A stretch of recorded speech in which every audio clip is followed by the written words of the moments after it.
अस्सलामु अलैकुम रहमतुल्लाहि व बरकातुहू। अल्हम्दुलिल्लाहि वहदा वस्सलातु वस्सलामु अला मन ला नबिय्य बअदा। फ़अऊज़ु बिल्लाहि मिनश शैतानिर रजीम। बिस्मिल्लाहिर रहमानिर रहीम। वक़र्न फ़ी बुयूतिकुन्न वला तबर्रुजन तबर्रुजल जाहिलिय्यतिल ऊला।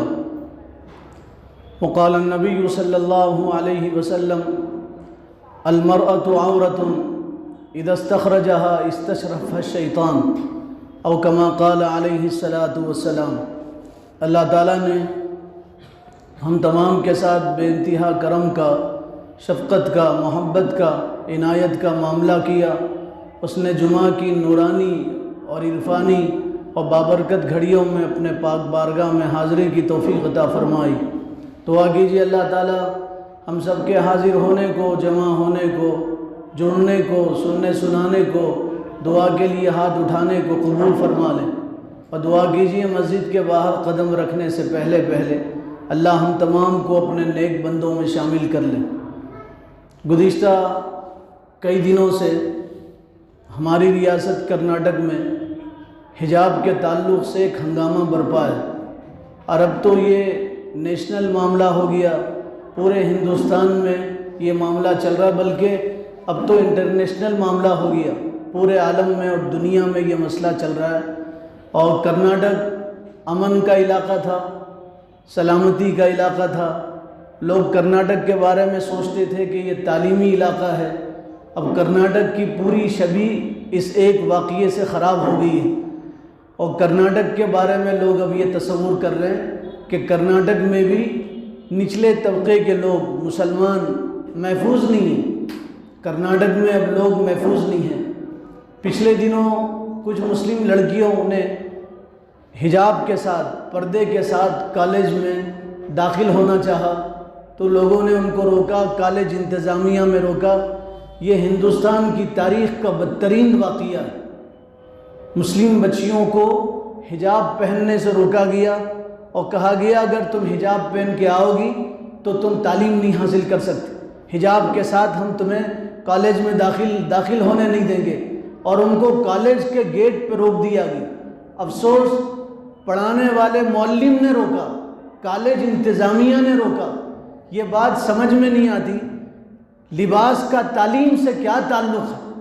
अब तो तालीमी इदारों में भी दहशतगर्द आ गए हैं और दहशतगर्दी की जा रही है। और किन को रोका? निहत्ते मुस्लिम बच्चियों को रोका। उनके पास कोई हथियार नहीं थे, गोला बारूद नहीं था, उनके पास चाकू नहीं थे, वो जंग लड़ने नहीं आ रहे थे, वो किताब लेके तालीम हासिल करने के लिए आ रहे थे। वो सिनफ़े नाजुक बच्चियाँ थी, वो बच्चियाँ आ रही थी, उनको रोका गया और गेट लगाया गया और कहा गया आप अंदर नहीं आ सकते, आप तालीम नहीं हासिल कर सकते। इन पढ़े लिखे अनपढ़ों को ये नहीं मालूम पर्दा सिर्फ इस्लाम में नहीं है, पर्दा करने की तरगीब सिर्फ इस्लाम मुसलमान बच्चियों को नहीं देता। ये पढ़े लिखे अनपढ़ काश अपने खौल से बाहर आते, कुएं से निकलते, ये कुएं के मेंढक दुनिया देखते और किताबें पढ़ते और अपने मज़हब की किताबें पढ़ते तो इनको पता चलता पर्दा और इस्काफ और हिजाब सिर्फ इस्लाम में नहीं है, दुनिया की हर कौम में हिजाब है। दुनिया के हर मज़हब में हिजाब और बुर्क़े और पर्दे के बारे में बताया गया। ख़ुद हिंदू धर्म में, जिस धर्म के ये मानने वाले नालायक हैं, हिंदू धर्म में सीता उनके यहाँ एक मकाम रखती है, देवी हैं, मकाम रखती हैं, पूजा की जाती है, सीता जी की पूजा की जाती है। राम जी ने अपने भाई लक्ष्मण से कहा तुम अपने भावज का चेहरा देख के अपने भावज को पहचानो, भाभी को उनका चेहरा देख के पहचानो। तो लक्ष्मण ने कहा मैंने आज तक अपने भावज का चेहरा नहीं देखा है। कौन कह रहा है? जिसकी ये पूजा करते हैं, इनकी किताबों में है, हमारी किताबों की बात नहीं है, इनकी किताबों में है। लक्ष्मण जी ने कहा राम जी से मैंने अपनी भावज का ज़िंदगी में चेहरा नहीं देखा। इसी को हुजूर ने फरमाया अलहम्दु अलमौत, देवर तो मौत है। हुजूर ने फरमाया देवर तो शैतान है। आज खुद मुस्लिम माशरे में देवर भावत से पर्दा नहीं करता। हुजूर ने फरमाया देवर तो मौत है और देवर तो शैतान है, और देवर से भावज का पर्दा है। जॉइंट फैमिली की वजह से और मिलजुल के रहने की वजह से भावज का देवर से लोग पर्दा नहीं है समझते हैं, जबकि कुरान उठा के देखो तो आपको पता चलेगा देवर अपनी भावज से, जेठ अपनी भाभी से पर्दा करेगा। तो लक्ष्मण ने कहा मैंने अपनी भावज का चेहरा नहीं देखा, बल्कि मैंने अपनी भावज के सिर्फ पैर देखे, पैर के ऊपर का कोई हिस्सा नहीं देखा। अपनी भावज का न हाथ देखा, न पैर देखा, न जिस्म देखा, न आंखें देखी, न चेहरा देखा। मैंने तो सिर्फ अपने भावज के पैर देखे और पैर के पाजेब देखे, पैर में पहनने वाले जेवर देखे। फिर कहा मैं अपनी भावज को पैर देख के पहचान सकता हूँ या पैर का पाजेब देख के पहचान सकता हूँ। और फिर लक्ष्मण जी ने सीता के पैर देख के पहचाना था कि ये मेरी भावज है। जिंदगी में चेहरा नहीं देखा था। पर्दा तो हिंदुओं में भी है। आप देखिए उनकी देवी देवताओं की जो तस्वीरें बनाई जाती हैं, मूर्तियां बनाई जाती हैं, तो मूर्तियों का पूरा बदन ढका हुआ होता है, सर पे आंचल होता है, पर्दा होता है, पूरा बदन उनका ढका हुआ होता है। क्रिश्चियन लोग पर्दा करते हैं। आप जाइए क्रिश्चियनों के पास, उनके जो पॉप लेडी है उनके पास देखिए, वो पूरे पर्दे में होते हैं। उनका चेहरा, उनका सर ढका हुआ होता है, हाथ ढके हुए होते हैं, पैर ढके हुए होते हैं, सिर्फ चेहरा उनका खुला हुआ होता है। क्रिश्चियनों में भी पर्दा है, तौरात में है। यहूदी औरतें भी पर्दा करती, बल्कि उनके यहाँ लिखा है कोई औरत बगैर पर्दे के बाहर निकले और बाल अपने गैर मर्द को बताए तो वो औरत नहीं है, वो शैतान है। शैतान जो अपने बाल गैर मर्द को बताती है, यहूदी कहते हैं वो औरत नहीं है, वो तो शैतान है। सिखों के पास आप जाइए, उनकी किताबों में, सिखों के ग्रंथ में लिखा हुआ है, सिख लोग पर्दा करते हैं, दुपट्टे ओढ़ते हैं, चेहरा नहीं ढाकते लेकिन आंचल होता है, उनका सर खुला नहीं होता। तो दुनिया के हर मजहब में पर्दा है। और पर्दा तो औरत की तरक्की का ज़ामिन है। पर्दे से औरत की तरक्की, ये गलत फहमी है लोगों को गलत फहमी है। लोग ये समझते हैं पर्दे से औरत की तरक्की नहीं है, पर्दे से ही औरत की तरक्की है। खुदा ने कानून बनाया, आप जिस खुदा को मानते हैं आप देखिए, दुनिया का कानून है, उसूल है, जो चीज़ अहम होती है उसको छुपाया जाता है और जो चीज़ गैर अहम होती है उसको जाहिर किया जाता है। जो अहम होती है, कीमती चीज़ होती है, उसे छुपाया जाता है और जो चीज़ बग़ैर कीमत की होती है उसे जाहिर किया जाता है। अभी आप मस्जिद आए नमाज पढ़ने के लिए, रास्ते में आपको कंकर मिले होंगे, ये कंकर छुपे हुए थे। बिलाल कॉलोनी के महल्ले में कंकर छुपे हुए हैं। आप रास्ते से आए, कंकर छुपे हुए थे, जाहिर थे। पत्थर आपको रास्ते में मिले, कंक्रीट आपको रास्ते में मिले। कोई अक्लमंद आदमी कंक्रीट को छुपा के नहीं रखता, पत्थर को छुपा के नहीं रखता। लेकिन आप देखिए कुदरत का कानून है, हीरे छुपे हुए होते हैं।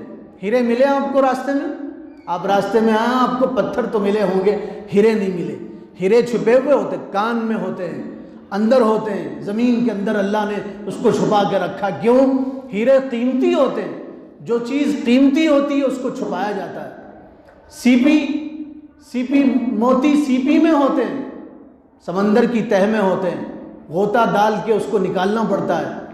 सीपी में बंद होते हैं मोती रास्ते में पड़े नहीं रहते, मोती सीपी में बंद रहते। कौन सी सीपी में मोती होते हैं वो तो गोता मारने के बाद, समंदर की तह में पहुंचने के बाद, सीपी खोलने के बाद पता चलता है।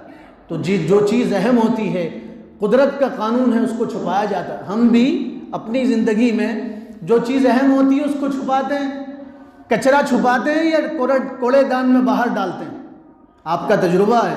हम भी कचरा बाहर डालते हैं, हिंदू भाई भी कचरा बाहर डालते हैं, ईसाई भी कचरा बाहर डालते हैं, यहूदी भी कचरा बाहर डालते हैं, जैन मज़हब के मानने वाले, सिख मज़हब के मानने वाले, कोई कचरा तिजोरी में बंद करके नहीं रखता। सबको मालूम है ये कचरा है, इसकी कोई कीमत नहीं है, ये जलाने के काबिल है, इसको बाहर डालो। कचरे को बाहर डाल दिया जाता है। लेकिन आपके घर में सोना है, आपके घर में चांदी है, आपके घर में जेवर है, पैसे हैं, तो उसको कोई बाहर नहीं डालता, उसको तिजोरियों में बंद करके रखा जाता है। तिजोरियों में भी छोटी तिजोरी होती है, उसमें भी छोटे खाने होते हैं, 3-3, 4-4 तालों में उसको बंद करके रखते हैं। क्यों? पता है ये कीमती चीज़ है, कचरे को बाहर डाला जाता है और कीमती चीज़ों को तिजोरियों में बंद करके रखा जाता है। ये कुदरत का कानून है, जो चीज़ जितनी ज़्यादा अहम होती है उसको छुपाया जाता है। आप देखिए, इंसानी जिस्म में सबसे कीमती उसका दिमाग है। इंसानी जिस्म में कीमती उसका दिमाग होता है, इंसान का दिमाग। दिमाग बाहर है, अंदर है। दिमाग को अल्लाह ताला ने छुपा के रखा है, खोपड़ी के अंदर छुपा के रखा, मजबूत खौल बना के रखा, मजबूत खौल के अंदर, हड्डियों के अंदर छुपा के रखा दिमाग। आंखें नाजुक और कीमती हैं। आप देखिए, आंखों को अल्लाह ताला ने कितना छुपा के रखा। आंख के ऊपर हड्डी है, हड्डी के ऊपर पर्दा है, फिर उसके ऊपर बाल भवें अल्लाह ताला ने बनाया, फिर आंख के ऊपर बाल बनाए अल्लाह ताला ने। आंख नाजुक चीज़ है, कीमती चीज़ है, अल्लाह ने छुपा के रखा। दिल कीमती है, हार्ट जिस्म में। दिल बंद हो गया, आदमी मर जाता है। आदमी का जिस्म काम करना बंद कर देता है। दिल बंद हो गया आदमी का, दिल काम करना बंद कर दे, आदमी की मौत हो जाती। दिल को अल्लाह ताला ने कितना छुपा के रखा। पूछो उनसे जिनकी हार्ट सर्जरी हुई, जिनका दिल बदला गया, ओपन सर्जरी हुई, पूरा अंदर से काटना पड़ता है, दिल अंदर होता है, हड्डियों के बीच में होता है। तो जो चीज़ कीमती होती है अल्लाह ताला उसको छुपा के रखते, उसको छुपा के रखते हैं। फलों में बादाम कीमती, विटामिन बनते हैं, बादाम कीमती होते हैं, सेब कीमती होते हैं। जो चीज़ कीमती होती है वो खेतों में नहीं बिकती, आम खेतों में, वो ख़ास खेतों में बनती है। ज़ाफ़रान कीमती होता है। हमारे यहाँ ज़ाफ़रान बिकता है, नहीं उगता। हमारे यहाँ ज़ाफ़रान ख़ास खेतियों में होता है। हर मामूली खेत में ज़ाफ़रान नहीं उगता, बहुत कीमती खेतियों में ज़ाफ़रान होता है। तो जो चीज़ कीमती होती है अल्लाह ताला उसको छुपा के रखते हैं, और जो चीज़ कीमती नहीं होती अल्लाह ताला ने उसको ज़ाहिर कर दिया, उसको आम कर दिया। इसी तरह जो चीज़ कीमती होती है उसको छुपाया जाता। इंसानों में औरत कीमती है, शरीयत की नज़र में, दीन की नज़र में औरत को अल्लाह ताला ने कीमती बना, इसलिए छुपाने का हुक्म दिया कि औरत को छुपा के रखो। औरत जितनी छुपी रहेगी उतना औरत महफूज रहेगी। औरत जितना बाहर निकलेगी उतना औरत मजलूम बनेगी, औरत का इस्तेसाल होगा। औरत उतनी दबोची जाएगी, औरत उतनी नोची जाएगी, औरत उतनी मारी जाएगी, और औरत उतनी तरसी जाएगी, और औरत उतनी रुलाई जाएगी। अमेरिका में एक रिपोर्ट के मुताबिक, 2018 की रिपोर्ट के मुताबिक 16 करोड़ औरतें अमेरिका में, 16 करोड़ में से 1 करोड़ औरतें जिना बिल जबर में मुलव्वस पाई गई। ज़बरदस्ती रेप किया गया उनके साथ, ज़बरदस्ती उनके साथ बलात्कारी की गई, उनका मुंह काला किया गया औरतों के साथ। डिफेंस में औरतें हैं अमेरिका में, डिफेंस में कोई औरत अमेरिका में महफूज नहीं है। आए दिन डिफेंस की औरतें शिकायत कर रही हम महफूज नहीं। औरत को आपने बेपर्दा किया, औरत का इस्तेसाल हुआ, औरत मजलूम बनी।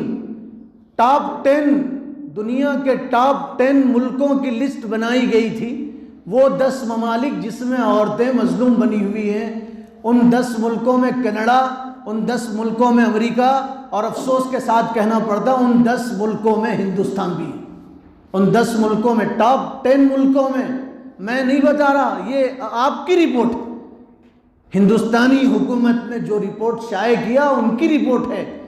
हिंदुस्तान के 10 वो ममालिक जिसमें औरत महफूज नहीं है, दुनिया के वो 10 ममालिक जिसमें औरत महफूज नहीं है, उसमें एक हिंदुस्तान भी है। क्यों औरत महफूज नहीं है? औरत को बेपर्दा आपने किया। आप नारे लगा रहे हैं हिजाब उतार दिया जाए औरतों का, बगैर हिजाब के वो तालीम हासिल नहीं कर सकती, अंदर नहीं आ सकती। आप औरतों को बेपर्दा कर रहे हैं, औरतें मजलूम बनी हुई। हम कहते हैं, आप भी ये बात याद रखें, खुद मुसलमानों को नहीं मालूम हिजाब किसके लिए ज़रूरी है, वो कितना ज़रूरी है। हम ये कहते हैं हिजाब सिर्फ मुसलमान बेटी के लिए ज़रूरी नहीं है, हम ये कहते हैं हिजाब हर बेटी के लिए ज़रूरी है। हिजाब हर बेटी के लिए ज़रूरी है, वो मुसलमान बेटी हो, वो ईसाई बेटी हो, वो क्रिश्चियन बेटी हो, यहूदी बेटी हो, सिख की बेटी हो, जैन की बेटी हो, पारसी की बेटी हो, हर बेटी के लिए हिजाब ज़रूरी है। जो औरत हिजाब में होगी, दरिंदे उस पर गलत नज़र नहीं डालेंगे, भेड़िए उसको नोचेंगे नहीं, उसका रेप नहीं करेंगे। कुछ साल पहले दिल्ली में एक लड़की के साथ चलती बस में रेप किया गया था। हमारा सर शर्म से झुक गया था, हिंदुस्तान की नाक कट गई थी। क्यों ये वाक़या हुआ था? वो औरत बेपर्दा निकली थी। और दस्तूर है, आप देखिए, मौस का छिलका, उस पर छिलका हो तो उस पर कीड़े नहीं बैठते, उस पर मक्खियाँ नहीं बैठती। उसको आप बेआबरू कर दो, उसका छिलका निकाल दो, उसका हिजाब निकाल दो, उसका पर्दा निकाल दो, उस पर मक्खियाँ बैठेंगी, उस पर कीड़े बैठेंगे। ये दुनिया का दस्तूर है। औरत बेपर्दा होगी, नहीं चाहते हुए भी उस पर नज़रें उठेंगी, उसके साथ गलत काम करने को लोगों का दिल चाहेगा। और जो औरत पर्दे में रहेगी, ढके छुपे रहेगी, उस पर लोगों की नज़रें नहीं उठेंगी। और ये कैसा जुल्म है? एक औरत पर्दा पहन के आए तो आप कह रहे हैं उसका हिजाब निकालो, और वही कॉलेज में एक औरत मंगलसूत्र पहन के आ रही है, आप उसे आने दे रहे। एक औरत मंगलसूत्र पहन के आ रही है, आप उसे आने दे रहे। एक सिंदूर लगा के आ रही है, आप उसे आने दे रहे। एक औरत साड़ी पहन के आ रही है, आप उसे आने दे रहे। एक औरत बगैर साड़ी के आ रही है, आप उसे आने दे रहे। और मुस्लिम बच्चियां खाली हिजाब पहन के आई तो आप उसे रोक रहे हैं। ये दो नजरिए क्यों हैं? ये जुल्म क्यों है मुस्लिम बच्चियों के साथ? आप आवाज़ उठाइए इस पर। सलाम हो उन मुस्लिम बच्चियों को जिन्होंने डट के मुकाबला किया जालिम ताकतों का, कॉलेज जालिम इंतज़ामियों का। उनकी आंखों में आंखें डाल के बात की, उनको बताया हम कट तो सकते हैं, हमारा खून बह तो सकता है, हम मर तो सकते हैं, लेकिन हम बेहिजाब कॉलेज में नहीं आ सकते। ये दो नजरिए क्यों? जुल्म है मुस्लिम बच्चियों के साथ। भाई एक आदमी, सिख आदमी पगड़ी पहन के कॉलेज में आ सकता है, और मुस्लिम बच्चा टोपी पहन के क्यों नहीं आ सकता? सिख दाढ़ी रख के आ सकते हैं, मुस्लिम दाढ़ी रख के क्यों नहीं आ सकता? सिख लोग अपने लिबास में आ सकते हैं, क्रिश्चियन अपने लिबास में आ सकते हैं, मुसलमान जुब्बे में और मुसलमान दस्तार में क्यों नहीं आ सकते? पगड़ी में और अमामे में क्यों नहीं आ सकते? ये दो नजरिए क्यों? हिंदुस्तान का कानून इजाज़त देता है। आप कौन होते हो हिंदुस्तान के कानून में मुदाखलत करने वाले? Article 14, article 15, article 16, article 17, article 25 और 26 में ये बात लिखी हुई है। आप हिंदुस्तानी मुल्क में, जमहूरी मुल्क है, सेकुलर मुल्क है, आप हिंदुस्तान में आज़ादाना रह सकते हैं, जो कपड़े चाहे पहन सकते हैं। आपको रोकना है, आप योगी को रोकिए, चीफ मिनिस्टर बन के भगवा कपड़े पहन के फिर रहे हैं, आप उनको रोकिए। पार्लियामेंट में भगवा कपड़े पहन के आ रहे हैं, उनको रोकिए। आज़ादी है, कोई भगवा कपड़े पहन के आ सकता है, कोई पार्लियामेंट में टोपी पहन के आ सकता है। जब पार्लियामेंट में अलग अलग लिबास पहन के लोग आ सकते हैं, तो कॉलेज में और पढ़ाई की जगह पे अपने इख्तियार का लिबास पहन के क्यों नहीं आ सकते? ये जुल्म है, रोकना हद दर्जे का जुल्म है। हिंदुस्तान की छवि खराब हुई और कर्नाटक का वक़ार मजरू हुआ इससे। आप जो चाहे लिबास पहन सकते। बाबा अम्बेडकर ने जो कानून बनाया था, बल्कि उन्होंने नहीं बनाया था, पूरे हिंदुस्तानियों ने बनाया था। हिंदुस्तान की पार्लियामेंट में उसको मंजूरी दी गई थी। पूरे हिंदुस्तान का उस कानून पे एतमाद था। पार्लियामेंट में कानून को पास किया गया था। उस कानून में ये आज़ादी है, आप हर तरह का कपड़ा पहन सकते, हर लिबास आप पहन सकते। आप रोकने वाले कौन होते हैं? फिर एक लड़की ने नारे तकबीर बुलंद करके, माफ़ कीजिए, हम जैसे बेगैरत मर्दों की गैरत को ललकारा उस लड़की ने, और जगाया उस लड़की ने, और बताया उस लड़की ने, हम अपनी आज़ादी के साथ हिंदुस्तान में रहेंगे। अगर हमें हिंदुस्तान में आज़ादी के साथ रहना आप नहीं देना चाहते, तो फिर आज़ादी का मतलब क्या है? फिर 15 अगस्त पे झंडा क्यों लहराया जाता? 26 जनवरी पे यौम जमहूरिया क्यों मनाया जाता? क्यों आज़ादी की मुबारकबादी दी जाती? हिंदुस्तान में हर आदमी को आज़ादी के साथ जीने और अपने मजहब पे आज़ादी के साथ अमल करने की आज़ादी है। हिंदुस्तान आज़ाद मुल्क है। और इस्लाम तो अपने मानने वालों को कहता है पर्दा औरत की तरक्की का ज़ामिन है। पर्दे में औरत की तरक्की है। कुरान की 7 आयतों में बराह रास्त पर्दे का हुक्म दिया गया। हुजूर ने 70 अहादीस में बताया, 70 अहादीस में हुजूर ने 70 अहादीस में बताया, 70 अहादीस में औरत के लिए पर्दा ज़रूरी है, और ये पर्दा औरत की तरक्की का ज़ामिन है। हज़रत उमर आए हुजूर के पास और आके कहने लगे, अल्लाह के हबीब, आपके घरवालियाँ पाकीज़ा औरतें, दुनिया की पाकीज़ा औरतें, उनसे लोग मिलने के लिए आते हैं। उसमें अच्छे लोग भी होते हैं, उसमें बुरे लोग भी होते हैं, उसमें बदकार लोग भी होते हैं। अल्लाह के नबी आप पर्दे का हुक्म दीजिए। तब रसूलुल्लाह सल्लल्लाहु अलैहि वसल्लम ने पर्दे का हुक्म बताया, और जब पर्दे का हुक्म नाजिल हुआ, पता ये चला तुम्हारी बच्चियों से भी गैर लोग मिलते, पता नहीं किसके दिल में क्या होगा, किसके जहन में क्या होगा। इसलिए हम कह रहे हैं तुम भी हिजाब के कानून पे अमल करो, तुम भी अपने बच्चियों को पर्दा कराओ, देखो तुम्हारी बच्चियां महफूज रहेंगी। और इस्लाम कहता है बेटी तो बेटी है जिसकी भी बेटी हो, बच्ची तो बच्ची है जिसकी भी बच्ची हो। सन 9 हिजरी में हुजूर सल्लल्लाहु अलैहि वसल्लम ने एक लश्कर रवाना किया तई की तरफ। तई एक कबीला था, गांव था तई। तई वालों ने एक बहुत बड़ा मुजस्समा बनाया था, बुत बनाया था। हुजूर ने हज़रत अली से कहा, अली तुम इस लश्कर के अमीर हो, लश्कर लेके जाओ, उस बुत को तहस नहस कर दो, इस्लाम की दावत दो। हज़रत अली 150 लोगों का लश्कर लेके पहुँचे। हज़रत अली ने उस बुत को गिराया, इस्लाम की दावत दी, कुछ लोगों को कैदी बनाया, उनके मवेशी उनके जानवर आप हज़रत अली ने कैद करके लेके आए, हुजूर के पास पहुँचे। हुजूर ने देखा तो खुश हुए, हुजूर देख के खुश हुए। हुजूर ने फरमाया ये औरत कौन है? तो हज़रत अली ने कहा अल्लाह के हबीब, इस कबीले में ये औरत कैदी बन के लाई गई। और कहा अल्लाह के हबीब ये औरत हातिम ताई की बेटी, हातिम ताई की बेटी, अदी इब्न हातिम की बहन है, आपके दुश्मन की बहन है। अदी इब्न हातिम हुजूर के दुश्मन थे उस वक्त, हुजूर से मिलना नहीं चाहते थे, बात करना नहीं चाहते थे। उन्होंने मुकाबला किया, रसूलुल्लाह के लश्करों का मुकाबला किया, उनकी बहन कैदी बना के लाई गई। कहा अल्लाह के हबीब ये आपके दुश्मन की बहन है, आपके दुश्मन की बेटी अदी इब्न हातिम की बहन हातिम ताई की बेटी है। हुजूर ने देखा तो आपने फरमाया अरे ये तो इसके सर पे तो आंचल नहीं है, दुपट्टा नहीं है, इसका सर खुला हुआ है, इसका चेहरा खुला है। हुजूर ने अपनी काली कमली को निकाला, चादर को, वो काली कमली जिसकी कसम अल्लाह ने कुरान में खाया, चादर निकाला और निकाल के फरमाया अली ये चादर लो और लेके इस बेटी के सर पे ये चादर उड़ाओ, दुश्मन की बेटी है उसके सर पे ये चादर उड़ाओ। हज़रत अली ने वो चादर लिया, अदी इब्न हातिम की बहन को चादर दिया, कहा अपना सर ढांक लो।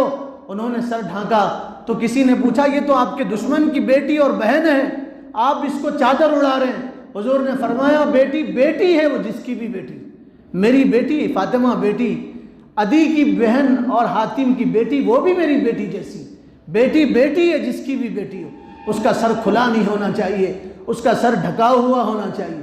और हम तो हमारे देश के प्रधानमंत्री से कहते हैं, वज़ीर आज़म से कहते हैं आपकी सोच कैसी है, आज तक हमारे देश वालों को समझ में नहीं आया। आप तो नारा लगा रहे थे हम मुस्लिम बहनों का भला करना चाह रहे हैं, मुस्लिम औरतों का भला करना चाह रहे हैं। 3 तलाक पे आपने पूरे हिंदुस्तान में तकरीरें की, आज कुछ मासूम बच्चियां पर्दा करना चाह रही हैं, तो आपकी बोलती क्यों बंद? आप आवाज़ क्यों नहीं उठाते? आपको मुसलमान बहनों का इतना दर्द है तो आप बोलिए और कहिए ये मुसलमान बहनें मेरी बहनें हैं, ये पर्दे के साथ कॉलेज में आ सकती हैं और पर्दे के साथ कॉलेज में दाखिल हो सकती हैं। और मैं तो ताज्जुब से कहता हूँ भाई कोई पर्दा करना चाह रहे तो आपके पेट में दर्द क्यों हो रहा है? आपको क्यों तकलीफ हो रही है? पर्दा करने वाले पर्दा करना चाह रहे हैं, हिजाब पहनने वाले हिजाब पहनना चाह रहे हैं। ये तो ऐसे ही हो गया, कोई आदमी शुगर का मरीज़ है, वो चाहता है मैं मीठा ना खाऊं, और आपको तकलीफ हो रही है वो मीठा क्यों नहीं खा रहा हूं? भाई उसकी मर्जी है, उसको मालूम है मीठा खाने से उसका मर्ज बढ़ सकता है, उसको मालूम है मीठा खाने से दवाखाने में एडमिट हो सकता है, उसको मालूम है मीठा खाने से उसका नुकसान हो सकता है। आपको क्यों तकलीफ हो रही, वो मीठा क्यों नहीं खा रहा? एक आदमी मलेरिया का मरीज़ है, बुखार में लुत्फुत है, टेम्परेचर बढ़ा हुआ है, आप कह रहे हैं उसको गुस्ल करो, वो गुस्ल करना नहीं चाहता, पानी में नहाना नहीं चाहता, आप कह रहे हैं वो पानी क्यों नहीं नहा रहा, आपको तकलीफ हो रही है। ये तो अजीब मामला है, दिखियानो सी बात है। भाई कोई पर्दा करना चाह रहा है तो आपको तकलीफ क्यों नहीं? वो जानती हैं पर्दे में उनका भला है, पर्दे में उनका फ़ायदा है, पर्दे में दीन दुनिया की उनकी कामयाबी है। आप भी ये बात जहन में रखें और अपने दिल में बिठा लें और अल्लाह के घर में बैठ के अहद कर लें, हम अपनी बहनों को, अपनी बेटियों को ऐसे कॉलेज में नहीं भेजेंगे जिस कॉलेज में उनका पर्दा उतारा जा रहा, उनका हिजाब उतारा जा रहा। वो तालीम जो बग़ैर पर्दे के हासिल हो वो तालीम नहीं है, वो जिहालत है। हम कट तो सकते हैं, हम मर तो सकते हैं, लेकिन हम अपनी बच्चियों को बेआबरू नहीं कर सकते, हम अपनी बच्चियों को बेआबरू नहीं कर सकते। वक्त नहीं है एक अदालत में मुकदमा गया, मुसलमानों की अदालत में, काजी के पास अदालत में ये मुकदमा गया। बीवी ने कहा मेरे शौहर ने मेरा महर नहीं दिया, मेरे शौहर ने मेरा महर नहीं दिया। शौहर ने कहा मैंने महर दिया है। बीवी ने कहा मैंने महर नहीं दिया। काजी ने कहा गवाह लाओ, सबूत लाओ, विटनेस लाओ, प्रूफ लाओ। 2 गवाह लाए गए। गवाह आए, गवाहों ने कहा हम इस औरत का चेहरा देख के गवाही देंगे, इसका महर इसको मिला है नहीं मिला। काजी ने कहा चेहरा खोलो, पर्दा निकालो और अपना चेहरा गवाहों को बताओ। तो गैरतमंद मर्द की गैरत जाग गई, उसकी हमीयत बेदार हुई। उस मर्द ने कहा मैंने इस औरत को महर दे दिया है। ये औरत कह रही महर नहीं दिया, मैंने महर दिया है। मैं इसको और महर दूंगा, लेकिन मैं इसको बगैर पर्दे के गवाहों के सामने निकलने नहीं दूंगा, इसका चेहरा गवाहों के सामने जाहिर होने नहीं दूंगा। मेरा पैसा जाए जाए लेकिन मेरे घर की इज्जत न जाए, जान जाए जाए लेकिन मेरी बेटी की इज्जत न जाए। हम पर्दे के बारे में तायीद करेंगे, अपनी बच्चियों को ऐसे कॉलेज में भेजेंगे जहां पर्दे की पाबंदी है, जहां बच्चियां पर्दे के साथ जाती। दुआ कीजिए अल्लाह अमल की तौफीक अता फरमाए। दुआ कीजिए जो फैसला अदालत का आए और जो फैसला कोर्ट का आए वो सबके हक में हो, सबके भले में हो, और मुसलमानों के हक में ये फैसला है। इसके लिए आज जुमा में दुआ कीजिए अल्लाह अमल की तौफीक अता फरमाए। वमा अलैना इल्लल बलाग।